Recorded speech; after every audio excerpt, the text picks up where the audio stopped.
All right, guys, we're back again for another week's episode of Brushed and Back with Kobe White. Got Kobe still in Foxworth with us. Looks like that's where he's going to ride out for a while. Quick announcement. He and I will be in the same place at the same time next Sunday inside the studio. And we will have Brian Snowman in the morning, the guy we were going to have last week with the technical issues. We're going to have him next week now that we've got everything straight. Kobe, how you doing this afternoon, my man? Man, I'm doing great. Weather's getting cool out here. Feels good. I'm glad to be home still. So, all right. So our guest today is Preston Johnson. He is a Crystal Springs native.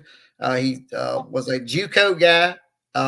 First of all, he was a private school academy guy in Copiah County, Mississippi. And then he went to JUCO. Then he went to Mississippi State. Then he ends up in the Baltimore Orioles organization. He's going to be on in just a minute with us. But before we get started with him, I've got to get the quick reaction from Kobe White, one of the former superstars at Mississippi State University, about the John Cohen AD announcement that was made. He'll be leaving Mississippi State and going to Auburn University. Kobe, you had a chance to be around Cohen. So what do you think? Is that a good, bad, or indifferent? How do you feel about that? Well, I mean, obviously Cohen, he's a winner. Former coach, former player.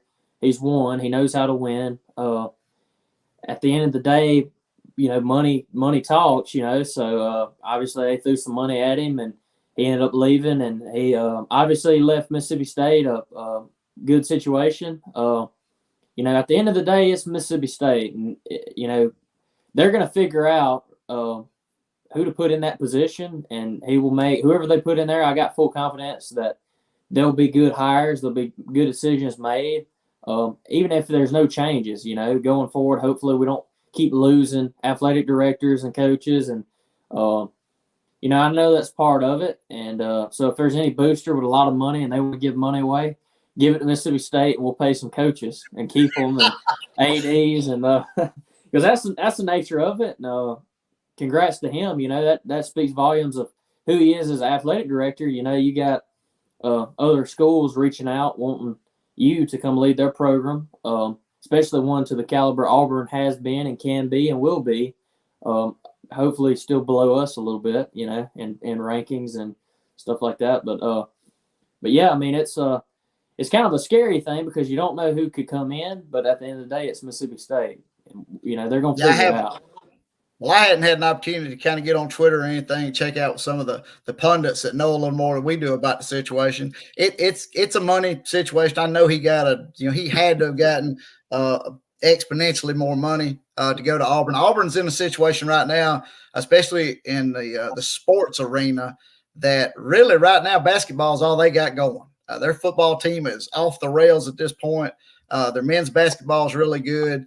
Their baseball team, I had high expectations for their baseball team last year, and they did well, but they probably could have done a lot better. That's a matter of fact, that's an old Mississippi State guy leading them, Butch Thompson. I can be a little bit more critical about Cohen than you can because you were a former player for him. You have deep ties to the university, and while Cohen was there, you were an athlete, participated in the athletics. But I personally – nothing against John Cohen as a human being. I think he's a fantastic guy. But I'm glad to see that if he's going to go, he goes ahead and goes now. We get this change in place. You and I were kind of talking about this a little earlier in the afternoon. I truly only feel like in 7 years he's made two good hires. It was an absolute disaster. The women's basketball coach that he brought in, she had credentials and she should have been fantastic, but she wasn't. She was not good at all. I think we're going to see. I think he rectified that issue with the hire that he made to replace her. I think he's going to be fantastic. I also said the only two good hires I thought he made was Lamonis and also the young lady they brought in to do the softball. She's an absolute legend in the sport. She has turned that program around. Mississippi State softball is spoken of highly now. And like we talked about months ago, I truly believe the reason that he was so good with those two hires is because that's something that's close to his heart. Baseball has always been close to his heart. He wanted to prove that he could get somebody in to win that national championship. He was a little selfish. I think he wanted that first national championship to be a baseball championship because they had been so close so many times. And like I said, I'm excited to see the direction the university's headed. I hope they don't drop the ball, with this new AD hire. And one thing I didn't even think about, it's going to be weird. This upcoming weekend, John Cohen is going to be still on campus, but he's going to be in the visiting AD box at the football game. That's going to be really strange. So, Oh yeah. Well, and the thing I'm thinking about is obviously there's so many variables that go into an athletic director being able to run things and do things or get things done how they had envisioned them and hoped they would be. But he's going to have a whole lot bigger pocketbook to be writing out checks for football coaches and baseball coaches. And he may go over there. I assume he's going to make some changes on the football side, but I wouldn't think he would have to from the baseball end of it. Because Butch Thompson, heck, he's went to Omaha, and it might even be easier on Butch to be able to say, "Hey, man, we got this much more money. We can get you this assistant coach, this one here, this one," and hopefully none of our guys get poached. So that'd be right. kind of a thing to be worried about. But Well, like I said, while we're waiting on Preston, I wanted to get your quick reaction. I knew you were going to have a really good opinion about it because you were part of the programs. I'm going to go ahead. We're going to bring in Preston Johnson at this time. There the man is, the man of the hour, Preston Johnson. Preston, how you doing today, brother? I'm doing good. How are y'all doing? Fantastic. We're excited to have you on here today. We don't want to overload you with a bunch of questions and stuff, but we want to hear about the journey you've been over in the last few months. We were just hyping you up about small town guy, came from Copiah Academy. If you put every living soul in Copiah County, Mississippi, in one area, one room, let's say, it still wouldn't be anywhere close to where Baltimore, Maryland would be sitting. And I know being drafted by Baltimore, that had to have been the unreal experience that you knew it would be one day. Oh yes, it was definitely a dream come true. Like Kobe can probably tell you, it was a long process and something we dreamed about as we're growing up playing baseball. And you never really think that it's going to be a reality until it just becomes one, and you're just kind of like, what am I doing here? But it's a blessing from the Lord, and I just gotta live every day like it's my last. So. exactly, man. Speaking on kind of your journey, coming out of high school, obviously went to Hines. How did that process come about? Were you a high recruited junior college guy? Did you have some D1 offers and just decided junior college would be better? Kind of put it in perspective for kids listening to this that would think, okay, you got to have this way to get into the big leagues or get into pro ball or Mississippi State or whatever. Kind of what was your story on that? Yeah, so I started out, I was actually a catcher all through high school as a 9th and 10th grade year, but I tore my knee up my 9th grade year, had surgery. The surgery didn't take, so I had surgery again my 10th grade year, and the doctor pretty much told me that I wouldn't be a catcher anymore. So I picked up pitching, so it kind of worked out a little bit. But coming out of high school, I didn't receive a single D1 offer, so it was kind of disheartening. I just kind of I talked to Mississippi State a little bit. I never threw hard enough. My stuff wasn't as sharp as they'd like it, and just I wasn't ready to go to D1, which was a tough thing to swallow. As a kid coming out of high school, which you always want to go D1. That's the dream. That's the standard. That we all try to reach. So I didn't get any D1 offers. I got offered by all the JUCOs in Mississippi, and went to all the showcases and went all over the state. Talking to coaches and players from different schools, and trying to figure out where my fit was and where I wanted to go to JUCO. Now that I have a few offers on the table and a few opportunities to go play ball and continue my career. And it's kind of the Lord. After a lot of praying and searching and just talking and investigating, I landed on Hines, and with Sam Temple over there, and we got to go over there and meet him and all the guys, and I knew a lot of guys that had gone to Hines, and and even gone past Hines to D1 schools and the D2 schools, and continued their careers after Hines. So it was really promising. I don't know. Did you ever meet Temple, Colby? Yeah. Oh yeah, man. Every time we played Hines, it was a competitive series. Two game. If you could leave Hines, if you went to Hines and played and you won one game, you done a whole lot. So that's what he was a tough man, dude. He was, that's one thing that I was, grateful for at Hines is, he's one of the main, I guess instruments that the Lord has used in my life, to really make me grow up as a man, but also as a baseball player. And that's what he really emphasized, is us growing, in our faith, one, but also on the field and off the field as a man, and just having that character and that competitiveness, like you were talking about. It's something he definitely demanded of all of his players. So. Yeah, I get to thinking about a lot, like all the stuff he does, just not only for his guys, but like, with the what is it, Team USA, the JUCO Team USA. He helped coach, I think, a few years. I know it was my sophomore year he helped coach it, and I saw a lot of guys, and then like the what is it, the state, what is it? It ain't state games, it's something else, but a bunch of D1s come in and watch the JUCO arms, and he does a ton for a lot of. He's a really good guy. He does a ton for so many. So that's awesome that you got to play for him, and I enjoy playing against him. So he was a tough man to play for. At first, especially being a 17, 18-year-old kid, having that responsibility and that pressure and that strictness on you, kind of jump into it, and you're like, dang, is this really what I want to do? But I think everybody that leaves there, is thankful that they got that opportunity and they stuck with it, and he's changed a lot of lives right there at Hines Community College. And what's funny to me, like a common theme, but behind like junior college coaches, or Coach Avalon and then Coach Temple, like you just said a minute ago, is this really what I want to do? I remember being at Pearl River both semesters in the fall, both years I was there, and was sitting there thinking, man, I don't know if I'm tough enough to do this crap. I mean, it was 30-something degrees outside, and we're running time miles and pushing a 2.5-ton truck with shorts on, and and you're sitting there thinking, man, if we can do all this stuff, I know y'all probably done that at Hines, like a little road to Omaha or Eden or whatever. It's like, if you can do all this stuff, you can go out there and pitch.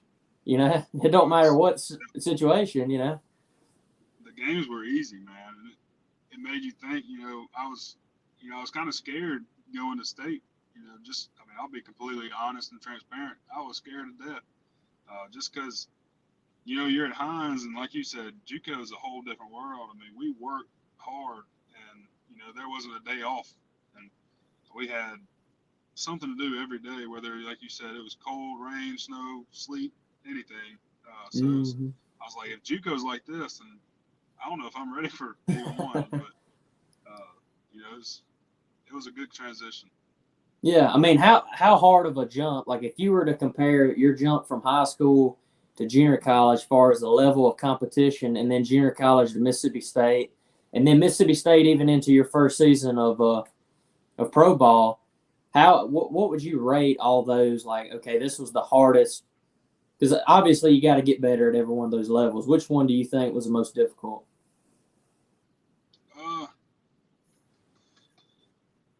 I think I would say the most difficult transition was actually this past year, going from being a reliever at state to being a starter. Just having that focus. Because JUCO, you always have 2 or 3, maybe 4 good guys in the lineup that are these guys are the real deal. So you got to stay focused on them. And it's just kind of when you get to a D1 level like Mississippi State, it's just kind of like the whole lineup is like that. So you just got to stay focused and, just grind through the lineup. You can't take any batters off. But really going from a reliever to a starter, after my junior year at state was probably the hardest for me, just because, coming in for an inning or two, maybe three on a good day as a reliever, then you got to turn around and they're wanting you to go seven, and it just, you got to stay focused, which I can't really speak on the transition from college to professional, because I threw, I popped my elbow on my first batter up there. Really? So I didn't really get much experience Yeah. in the professional world, but it's been fun, just getting to meet all the guys, and it's definitely a more relaxed workplace in the professional world. Just you get to do what you want, what your career is best for you, and it's been nice not having school, and just getting to focus on baseball. Yeah.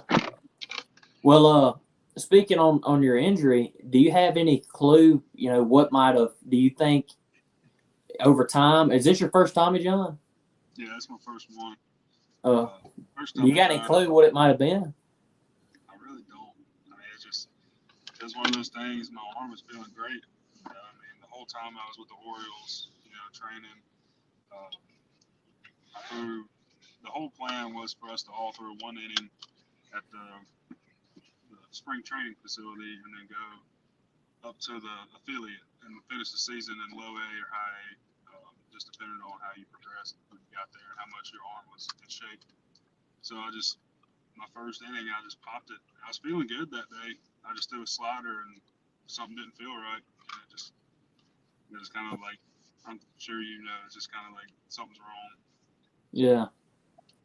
That's crazy. Would it be cool though? See, I guess I'm around the 7-month mark, 8-month mark. And I'm sure I guess you're back home now, but prior, I guess you've been rehabbing up there. But it's crazy to get back in tune with the little things in your body. Like everything just kind of slows down. You're like, hey, I'm hurting here, or I'm sore here, or I'm tight here. And it's like, you go through the course of the season, you can't focus on those little things because you're going here, you're going there, you're playing all different places, and it's nonstop, go, go, go. Now when you slow down, it's like, hey, I need to work on this. This is why this is hurting or whatever. At least for me, you might have a different thing. It might have just been, heck, you go from a reliever and then you starting and throwing significantly more pitches. It just could be a workload thing, so. I don't know what caused it. The guy that did my surgery, he said there was a lot of, scarring that, had been happening, the previous years. So it's just one of those things, I guess, as you're a pitcher, just, I guess one of those things that just happens over time, like you said. Yeah, exactly. I need to bring a little shine on Preston for just a second. I met Preston, it's almost 2 years ago, almost 3 years ago now that you've got your pro season in. Two things I can say about Preston. Preston is one of the most faith-filled individuals I've ever met. And two, he handles adversity better than any young person that I've run into in a long time. So I'm pretty sure this injury it's going to be one of those bumps in the road. But Preston was a guy that, like he said, he was a JUCO guy that came to Mississippi State, and he just admitted for all the listeners to hear, all the viewers to see, that he was terrified when he got to Mississippi State. Well, I sure couldn't tell it because when he came out of the bullpen, he was an absolute dog. And then he and I talked near the end of that first season and the beginning of the second season. You were supposed to be a Sunday guy. Like they were going to try to work you into starting rotation as a Sunday guy. You went from a Sunday guy to a Friday guy in about 3 weeks' time, didn't you? It was definitely a transition. Because it was weird. I remember watching you pitch on a Sunday, and it seemed like less than 2 weeks later, I won't say the next time y'all came home, you were like pitching on Friday. I'm like, what is going on here? I knew they were losing arms, but you were the guy that kind of held the whole pitching staff together for a long period of time. I appreciate that. It was definitely a year, like everybody in the Mississippi State family knows. Whether we lost people or just couldn't put it together, but it was still an experience and a fun time. It's hard not to have fun when you're playing at Duty Noble. Exactly. Well, and to add to that, man, you got a ring that nobody else that's ever played there has, and that'll never be taken away. So, Hey, the next time you see Clark or Palmera, you gonna like stick it up in their face and show it to them. You going? Yeah, they tell them this what it looks like. You might not better do that. But thinking as a player and as a pitcher, as good as that year was, when you start looking at it from a fan's point of view, they always have that standard again. And sometimes, as well as anybody playing the game as long as you have, sometimes just baseball don't fall your way. Things don't go your way. Adversity hits, people start getting hurt. You lose guys get drafted. The players that came in just hadn't figured it out yet, and it takes time, whatever it may be. And, and that's what's cool about baseball. You get so many games to try to figure it out, and then you got the next year. So, but. Hey, I got a quick question. I hate to keep harping on small town boy because you are. Let me back up. You're 6 foot 3.5 inch, 240-pound grown man, but you're a small town guy though. What was it like for a kid from Crystal Springs? Well, first of all, to get drafted, but when you actually signed your contract, was that where did you do that? Was that in Baltimore? You actually did that? No, sir. It was the Orioles only took the first round up there to Baltimore. All right. Everybody else, we were at Sarasota, Florida, down at the spring training facility. Okay. So that's where we got to go and meet all the guys and sign our contracts and get started right away. Yeah. Pretty crazy, huh? That whole week still a blur. Like you remember bits and pieces of it, right? So the crazy thing about it was, talking with my family and everything was just kind of like everybody was asking me, when you leaving, because I had the speculation that I was going to get drafted and take it, just because it was my senior year. I had one more year left, but it was kind of the year where you needed to go and just better opportunity.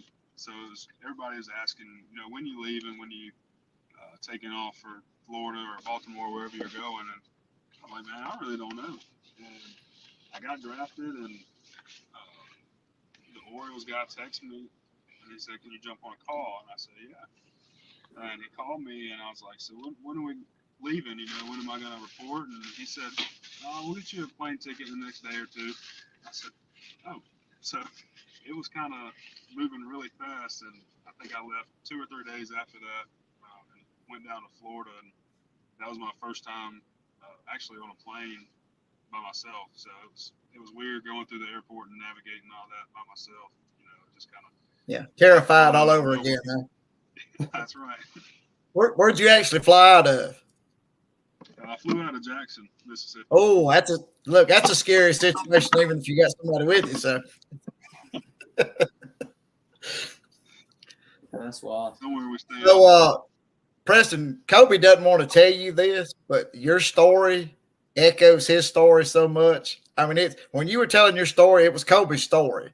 Except you're like, I don't know, you're 2 or 3 inches taller than him, and you probably outweighed him at that point about 50 pounds, probably. I don't know. We joke about Kobe weighing 130 pounds when he started JUCO ball, but he said he weighed more than that because he had rocks in his pocket. So he weighed about 140 when he reported. So, well, I just wish I could throw as hard as he can. So man, you give me that bender, I'll give you some velo if you want it. I'll make a little trade. Hey, I'll take 2 or 3 off of the heater for that bender.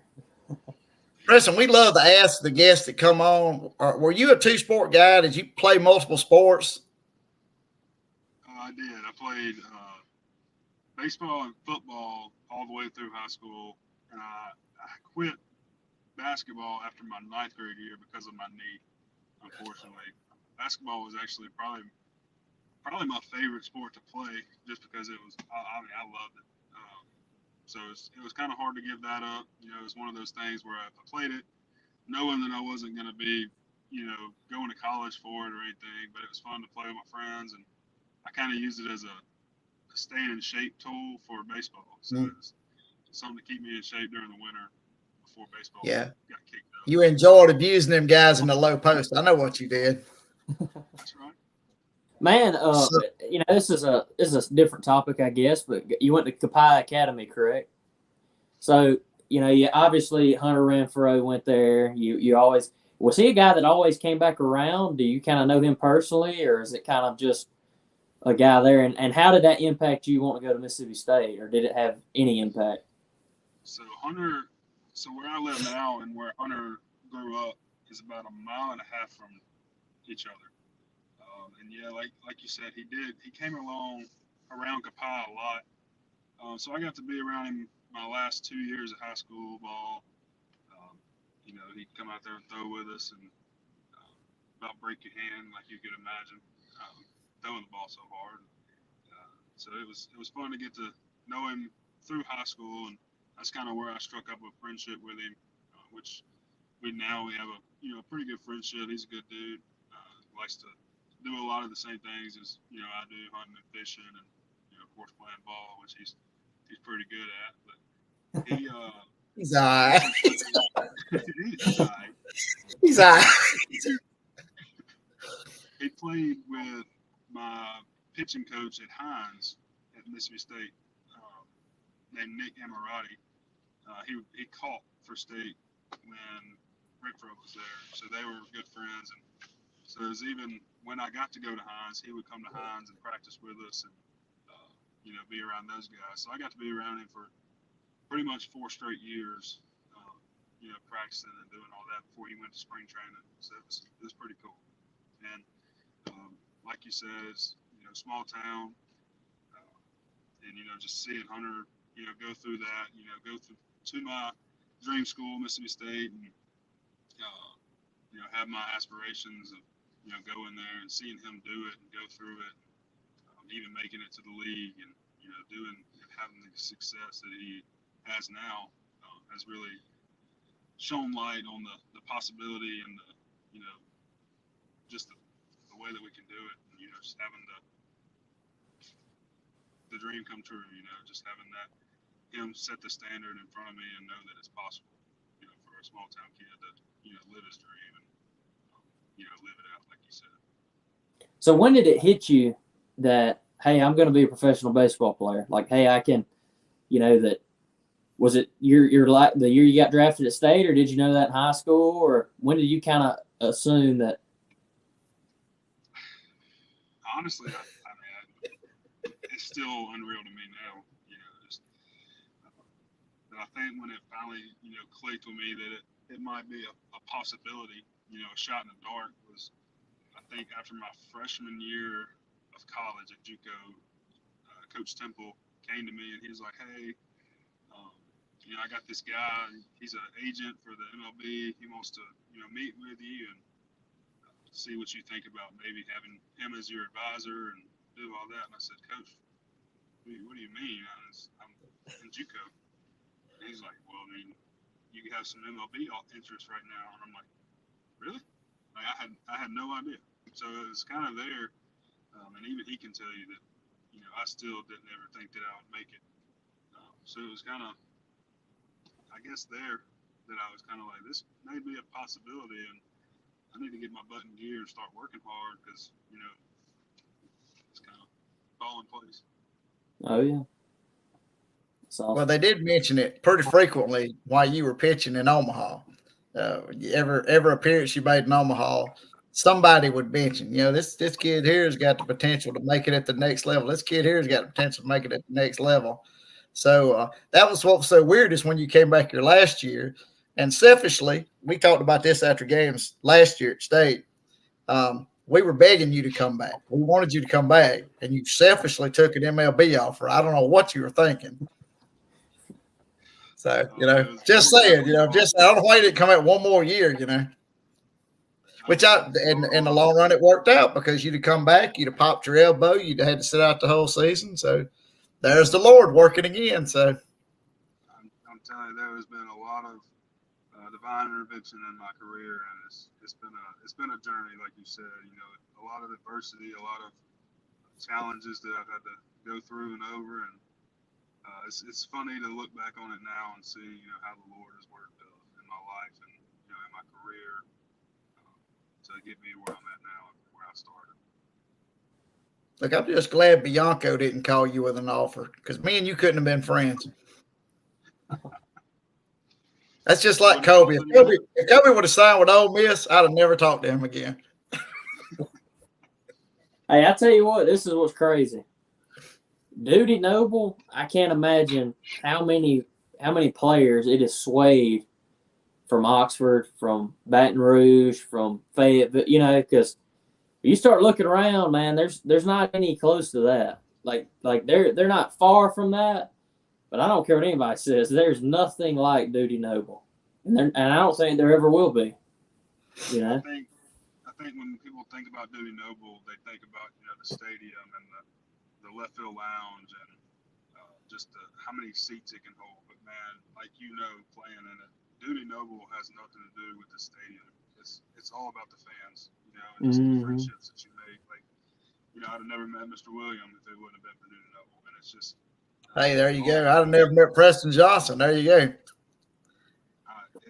I got a question. Y'all was talking about Duty Noble. I want to ask you a question.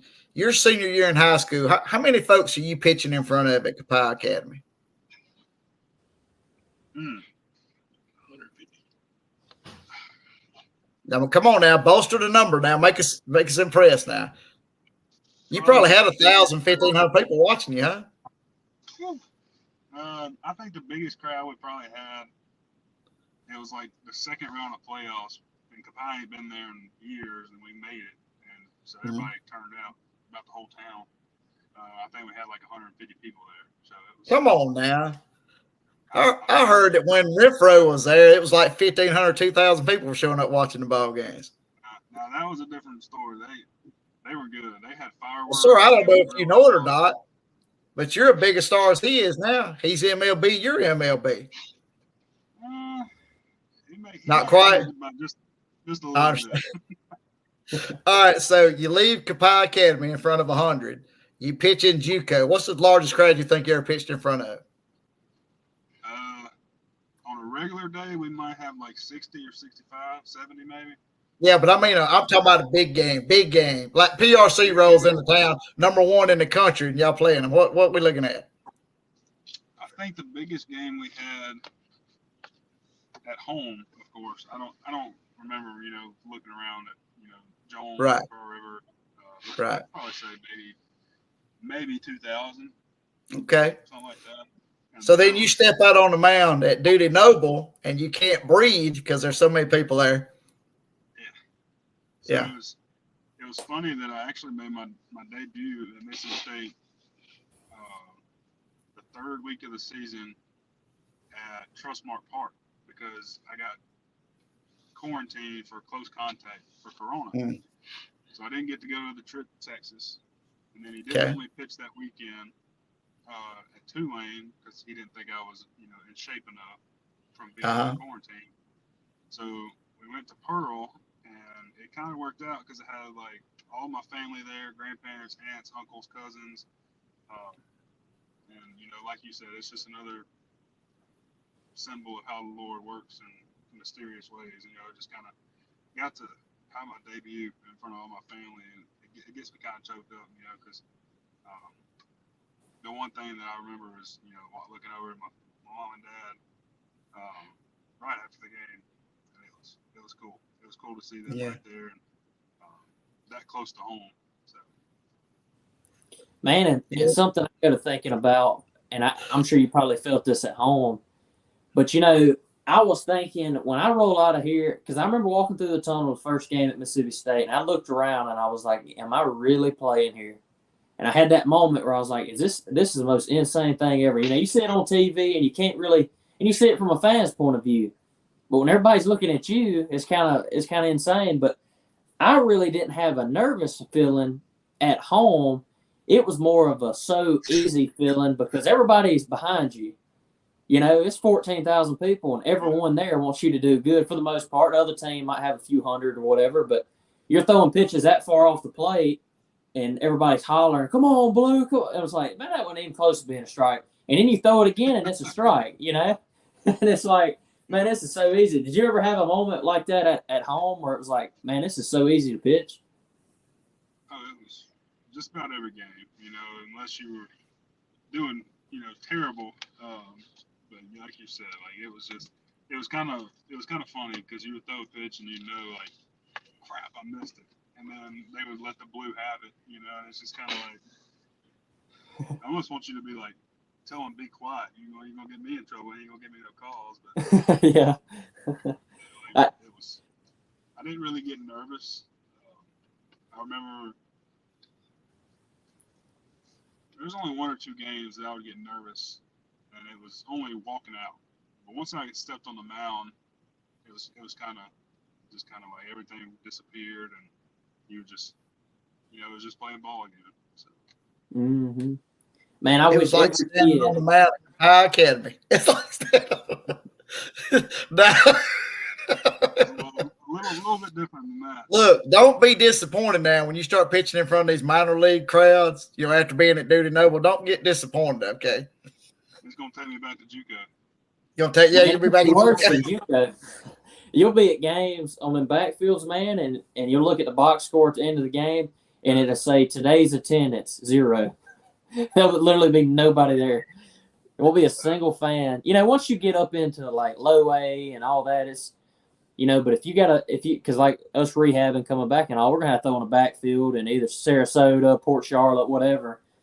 There'll be nobody there, and you're like, man, how you gonna throw hard with this? It's gonna be definitely a transition, learning how to get your adrenaline going and getting your body and arm going with nobody there. And, it just kind of happened for you naturally when you're at Duty Noble with 15,000 screaming and grills going, and it's going to be different. Oh, yeah, for sure. So, Preston, the injury, the surgery, like what's your timeline? What are they telling you? So right now, like 7.5 weeks in, and I can start throwing or tossing. As Colby would know, it's gonna be slow, but I can start tossing at 6 months, and then start pitching around the 11th month mark. So I don't know when I'll be in games again, but it's gonna be a full year before I'm back to feeling good. And that's what they said. I don't know how my arm's gonna come back, or it's all a waiting process, and see what's gonna happen. Okay. Kobe, let him know how much better your arm feels right now. Yeah, I mean, man, I had I don't know if you can relate to this. Hopefully so, or maybe even not. It doesn't matter. But I always had a little something like just subtle pain in my elbow, not a ton, but I had it for a few years. And now, after I've had surgery and I feel like I do now, it's such a relief that I know, hey, man, I'm gonna be better than because my arm feels like it did when I was 8, 9 years old again. And before, I didn't realize how hurt my arm actually was. Like, so if you had, and I'd be willing to bet, and I'm sure you went to a really good surgeon, but if you had any kind of little pain in there, you're not, subconsciously thinking, okay, if I move my arm this way, this is going to hurt, or if I throw this, it's going to hurt, or I need this many throws to get hot. Like, and that's what's insane to me is, like we did this test. I don't even know if I'm supposed to say this or not. I don't know what breach is what, but we was doing tests where they run an ultrasound on our elbow with the rays, and they put a weight on our wrist, and I don't know what they was looking at, but every time they put that weight on my wrist and my arm would lay back, man, I'd be in tears. I was like, God Almighty, that hurts, and everybody else would be, they would say it would hurt some too or whatever, but they done that a little bit after surgery. I guess it was probably 4 or 5 months ago. And I was waiting for it. Like, I was anticipating this is about to hurt. Laid it back, didn't feel a single thing. I was like, man, they fixed my elbow. How insane is it? Something that little, you have a little bitty tear on something that small and it causes that much pain, But I always had a little bit in the tricep, but it never went down my forearm. It was always, just kind of, in that area here. Mm-hmm. You can see it. And they were just like, it's just tricep, and then it'd go away, the day after I pitch. So I just never really, paid any attention to it. After a little ice, and you'll be fine. But like you said, my elbow, it still aches, just where it's healing and everything. But I got my full range of motion back, and it feels great. I'm ready to start throwing and see how it really feels. But like you said, the mental side of it is a big key. not having to worry about, I got a little pain. My UCL's been a pot. You hear all the time, people talking to you like, hey, Tommy John's calling, and you're just like, kind of makes you feel good that now you're like, it's probably not going to happen again, so you can just go out there and just go rip it, and see what happens. So did you have the? What you mean? Yeah. Did you have the full reconstruction, or did you have a brace? Which doctor did you go to?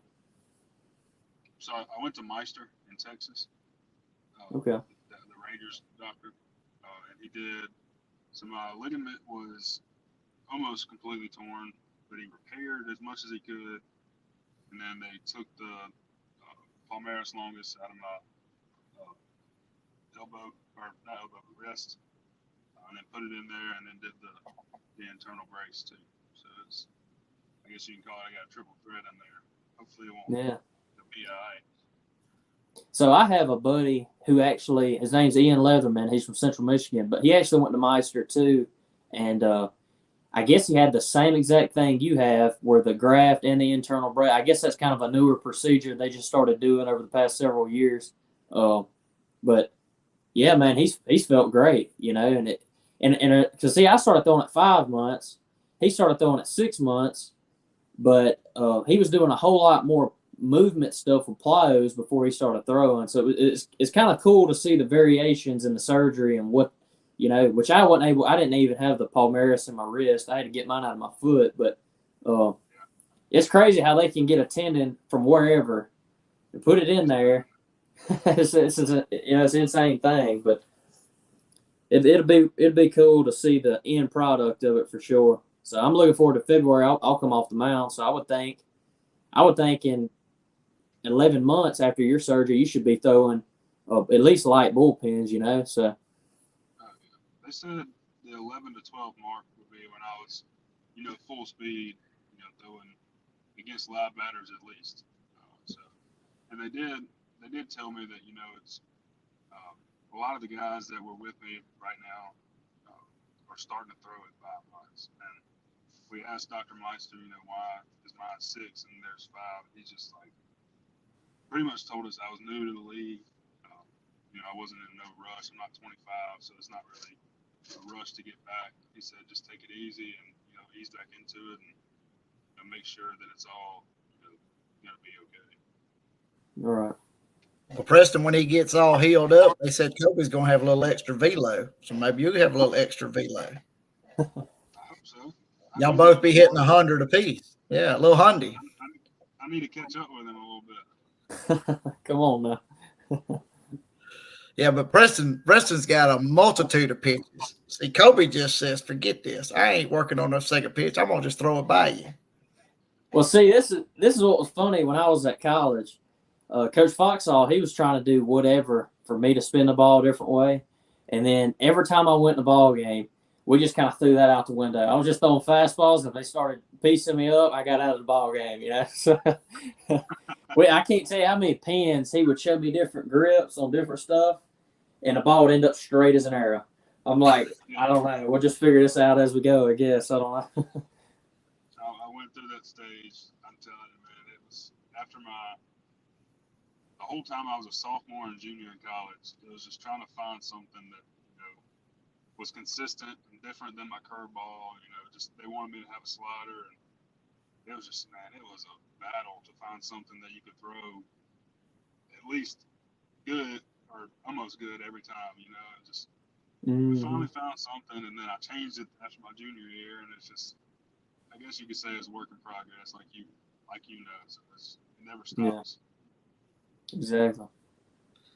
Well, Kobe, before we let him get out of here, you got any words of wisdom, since both of you guys are now MLB affiliate players? I don't know about words of wisdom, but obviously want to thank you for coming on. I know you got a lot going on, man, and you're not home very much. So the time you get home, you get to see family and get to hunt a little bit. And so that means a lot to us for you to come on and keep grinding it out, man. I know good things are ahead for you. Congrats on getting drafted, especially to a good organization to be in as a pitcher, So, but yeah, thank you for coming on, man. We really appreciate it. I sure appreciate y'all having me. And So if either one of y'all need anything, don't hesitate to holler at me. Preston, for our viewers, they want to follow your progress. What's an easy way on social media they can follow you? Probably Instagram is the best way.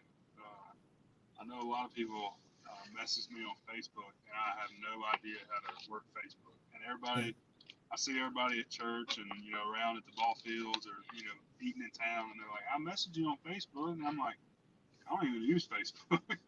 But Look, for all the viewers and the listeners, don't be offended. He won't even answer a regular text message. I'm terrible at it. I'm terrible. So find him on Instagram. What are you on Instagram? What's your Instagram handle? PJohnson_8.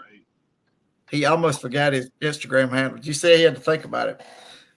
Preston, brother, I can't thank you enough. Like I said, I consider you a close friend. Over the last couple of years, I've got a chance to really get to know you. You're a fantastic young man, and I see great things in your future. So thank you once again for coming on the show. I sure appreciate y'all. Thank y'all for having me. All right, guys. That's going to be it for today. For our audio listeners, you're going to jump to a couple of commercials. And for our YouTube viewers, next week, live again next Sunday at 5 o'clock, we're going to have Brian Snow, Snowman in the Morning. He has connections to both Chicago, Illinois, and North Carolina. So Kobe and I will probably get a chance. He wants to talk a lot about baseball. World Series will still be going on, so we'll have plenty to talk to him about. Thanks again, Preston, and we will see you guys next week.